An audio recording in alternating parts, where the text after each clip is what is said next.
On to abundance, and there was a question I had earlier that you had on here about abundance. I love that question, but there's a lot in chapter 7 about abundance, and that we are not the little me that we think we are. You say on page 190, whatever you think the world is withholding from you, you are withholding from the world, and you're withholding it because deep down you think you're small and that you have nothing to give.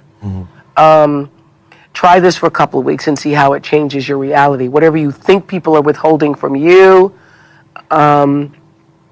praise, appreciation, assistance, loving, care, and so on, give it to them. So is abundance, I was looking, do you have that question to put back here? The abundance question that somebody had asked in email? What's so great about this, I think, is that it's something people can do every day right now, is to start to give that which you say you most want. Yes. And it starts with recognizing external abundance. That if the act of recognition that there's external abundance, and what that is we'll see in a second, is the act of recognition of external abundance already brings out the abundance that is an essential part of your very being. So when you recognize abundance without, and what I'm suggesting there is just to look at, you're walking past a store where there's a display of fruit, apples, oranges, and you see the abundance and the aliveness that is there. You acknowledge it there. Abundance doesn't mean that you need to buy many things. You can buy or not buy. But it's you see the abundance of water, rain falling from the sky. There's an abundance of water. There's an abundance of aliveness. There's an abundance of joy in the dog that's going past you there. And so to recognize, to see the abundance that surrounds you, even if you're very poor in the eyes of the world, the abundance is always there around you, but you need to recognize it, acknowledge it. And another word for that is gratitude. I know. I was going to say, that's why I've kept a gratitude journal for years. Yes. If you keep a gratitude journal, listen, I do this thing, just the 5 things in the day that made you most grateful. What you start to notice is that there are more things added to your list, and you don't even have time to write them all. Yes. And when you start to pay attention to the things, okay? And you also say acknowledging the good that is already in your life is the foundation for all abundance. Yes. And again, many people make that mistake because they believe that there is nothing good in my life.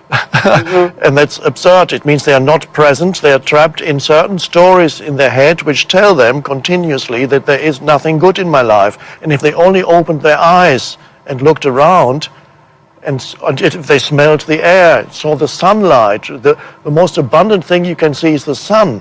Well, I think the most abundant thing you can have is your breath. The breath? Come back to your breath. Yes, come back to the breath. So you can be with that. And when you can't think of anything to be grateful for, go to your breath. Breath, or the aliveness in your hands and in your arms, to feel that. Well, the email question from Rosanita in Georgia was to ask you to please explain what you mean by abundance comes only to those who already have. Yes.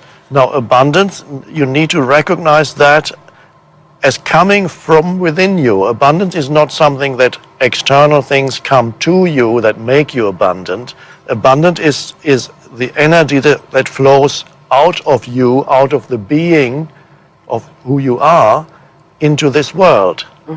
So the beginning you initiate this process by recognizing the abundance that's all around you externally. Outflow determines inflow. And then it suddenly, the recognition already draws it out. You see? I was going to say, isn't gratitude in itself an energy field that draws more to you? Isn't it its own vibrational frequency that draws more to you? Yes. And that's what I interpreted you saying. That's it. Is that gratitude is its own energy field. Yes. And that when you acknowledge and are grateful for whatever you have, when you can see and feel the gratitude, experience the gratitude in whatever you have, that changes your vibrational frequency, literally. Yes. And allows more to be drawn to you. Yes, it changes your entire reality. It changes the way in which you experience life. Yes, it does. It changes your world.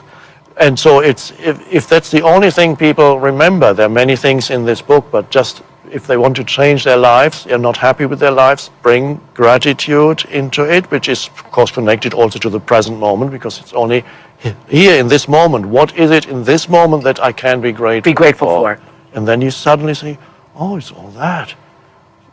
It's miraculous if you truly look around and sense and feel. It's miraculous.